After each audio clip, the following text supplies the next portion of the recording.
this game here, bro, great fighters, good fighters, solid fighters lose, bro, and we never hear from them again sometimes. You know what I'm saying? So let's put your YouTube and guy up there and put him in the ring for real, and then people will start seeing, oh, man, I shouldn't have been watching. Or put him on. Listen, there's no problem putting him on, but put him on in the beginning of the show. We don't want to watch. I don't want to fucking watch this shit as the headline. That's fucking ridiculous. You want to put on a fucking circus? Put it on in the beginning. I'm here to watch. And I get those guys are looking at this conversation going, they don't know what we're doing. We about dollars and cents. I get that. Fine. I'm just giving you the boxing perspective. I'm not selling. I'm not worried about subscriptions.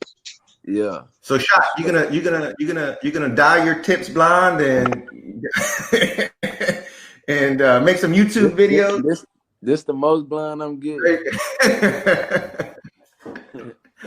Hey, why don't you tell the viewers, the millions of people that are watching, a little about yourself, man? How you got into boxing? Why you box? What you want to do with it? Oshaki Foster from Orange, Texas. I got into boxing following. I always played a lot of sports as a kid. Well, saying a lot. You know, I was 8 years old, playing football, basketball. I always was aggressive, wrestling. WWE was big at the time. I watched. Who's your guy? Who's your guy? Too. So one day I followed my cousin to the gym on some bikes. We were riding bikes, and I decided to follow him. Show up to the boxing gym, and everybody just sparring. They put us all in, and it's something I just liked. Everybody else fell out the sport, and I just kept going with it. And here you are. Where do you go? Well, shit, how many years is that now? 22 years later? 22 years later, and you made it big time now because you on the hottest boxing show in the world. So congratulations. What and so I'm sure you want to keep, you're going to keep your legacy going. You want to win some titles, and you want to go out strong. What's life after boxing for you? How do you imagine that? You want to stay in the sport somehow, or you got other dreams and aspirations? I would like to keep a hand in the sport, but I have other dreams and stuff that I want to invest in. And stuff just to keep the money flowing outside of boxing. And how does your portfolio look right now? Are you just focused on boxing and making the money, building that capital, or do you have your hands in other things, in investments or other small businesses, or how's everything looking for you? We try to get a hand in different stuff. Especially being that boxing, I see a lot of guys that make their money more 30s on the back end. That's where they make the $1 million. That's when Floyd made his, the 100 millions and stuff like that. So I don't see that window being as like 30 to 40. So whatever time that real money start flowing in, I want to be able to capitalize and have another business I can already be putting something into to if the money stops or anything, folds, I'll be able to, keep maintaining and keep growing from it. Type shit. That's what's up. Shaq, tell me how you ended up over there with Bobby and them, bro. You didn't start with them, right? No, I didn't start with them, but I've been knowing them since I was 8 years old. My coaches from my hometown was real close with Bobby and Aaron. So when it was time for me to leave the city, it wasn't a hard adjustment because I had worked with Aaron plenty of times. Bobby, I knew him very well, so it just felt like the best idea, which Forrest had a hand in it too. Shout out to Next Fighter. I'm close to Forrest as well. How many fights did you have? Did you start pro with them, or how many fights you had before you ended up with them? We've been 7 straight. Okay. 7 straight fights. I was 10-2 when I ended up getting with them a couple years ago. So when we was on that card with you in Beaumont, that was just a couple fights in, right?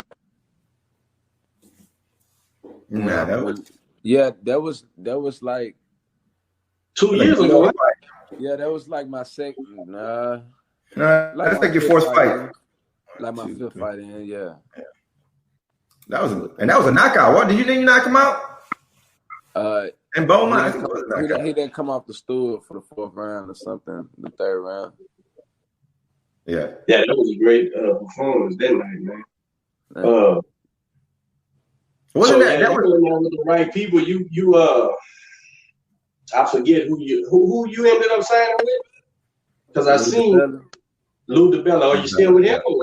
Yeah, I'm still with Lou right now. Okay. Did Bobby and them was able to usher that thing in, or he reached out? What happened? When I fought for the WBC silver, that was his guy that had it. The Fernandez kid. Yeah, that was his guy. They had called us for the fight. We took it, but they called Bobby for a fight, and he threw my name in there, and we took it. And we just got into business after. Not right after the fight, probably like a year after or something. Cool. I know this thing had thrown everybody off.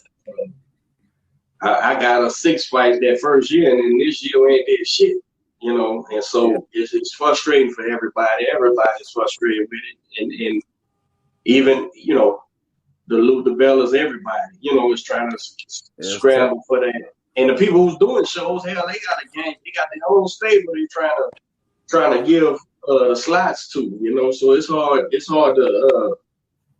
hard to do anything this year, and plenty of people wasn't able to, so I know that's frustrating because fighters work so damn hard, man, and you're like, fuck, man, I ain't got no date, I don't know what I'm doing, man. So yeah, my advice, my little two cents from a business or marketing standpoint. There ain't much I can tell you about boxing other than don't get hit. But from a business and a marketing standpoint, this COVID affected everybody the same way. In other words, it didn't matter if you were a De La Hoya or a local promoter, you were getting hit. You were going to get hit financially. Your shows were going to get canceled, and you were going to have to figure out ways to navigate through this. As a fighter, it doesn't matter. It didn't matter if you were Canelo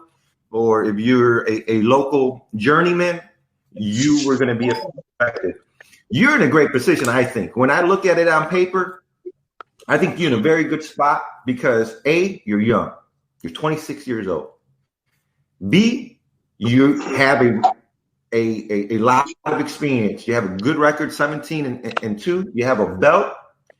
Motherfuckers don't want to fight you right now. It was hard trying to match you up because they don't want to get in the ring with you. And I'm saying all this to say that right now, use this time to figure out how you're going to come out just a little bit ahead than the next guy, because it's a even playing field. No one's fighting, and people are starting to fight now. But like Coach said, they're trying to take care of the people in their stables.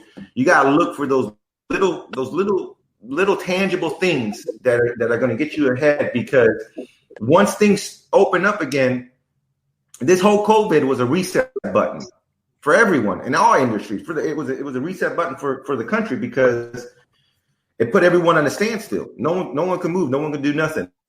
So from a business standpoint, you got to look at it. Okay, what are the little things that I can do to add to what I already have? Because when things start popping, you got to be ready.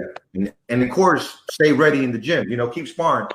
Coach and I, we always say that Houston's a great spot to be in for boxing because A lot of motherfuckers come from all over the country or even within the city to spar, and you're getting some great sparring. You have Regis, you got boxers like Q. A lot of motherfuckers coming in and giving you the work. So when you go out there and you perform, your sparring is a lot fucking tougher than what your actual fight is. So just stay ready, man, and look for those little things that are gonna help you get ahead because they're gonna make a big difference. For sure.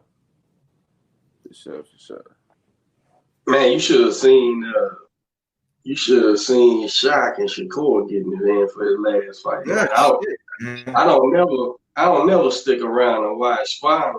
And Shaq, I'm sure he seen me. I'm gonna wait right here and check this shit out. And I just like good fighting, man. So if it's in the gym, if it's on the tube, if it's good fighting, I'm gonna watch, And that's one good thing I guess you can say about being at Maine. You can look forward to class sparring to maintain your sanity, to not get frustrated and go home. You better not go home and stay there. They got shit to do, man. For sure. And so Super Feather, that's 35. That's 30, 35. Featherweight 28. 30. Yeah, that's 30. Who is the man there? Is it Flores? Leo Santa Cruz, right? And who got the titles at 30? Leo got a title, but he not the man. Who's the man Bert right Chuck. now? I give it to Bert Chuck. I give it to Bert Chuck. He been holding it down the longest, consistently, without losing his title to the scale, without losing his title in the ring. Real Bert Chuck. Yeah, I give it to Bert Chuck. Give me the top 4. Who's the top 4 super featherweights right now? Bert Chuck, Machado, what do you say his name? Machado, and I'm fucking Spanish. Machado, Alberto.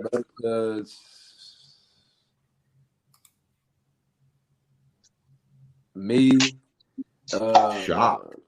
I say You were supposed to say that way sooner. Go ahead.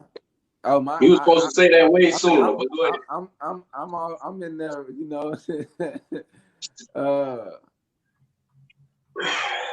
What about Francisco Vargas? Nah. I say JoJo. I'll give JoJo the status. Oh, I forgot about JoJo, he man. beat Tevin. I give him a top spot. And I say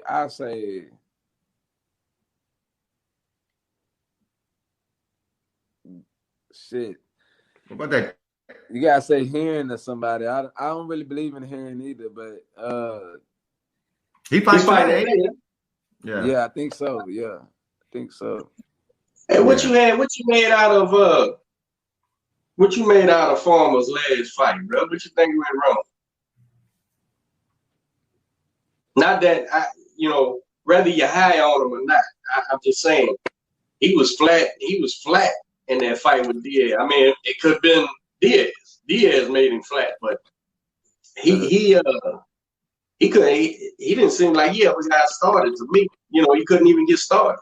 I feel like I said this before the fight that I feel like Diaz is gonna be a problem experience wise and everything. I feel like it was Diaz. I feel like he took him all the way off his game. He went all the way. He just went in and attacked him and roughed him up, didn't let him be pretty. And I think I picked Diaz to win that fight, but didn't Diaz's eye get cut and he didn't do nothing about it? Like he got cut in the first round, and it was bad too. It wasn't no. I wasn't high.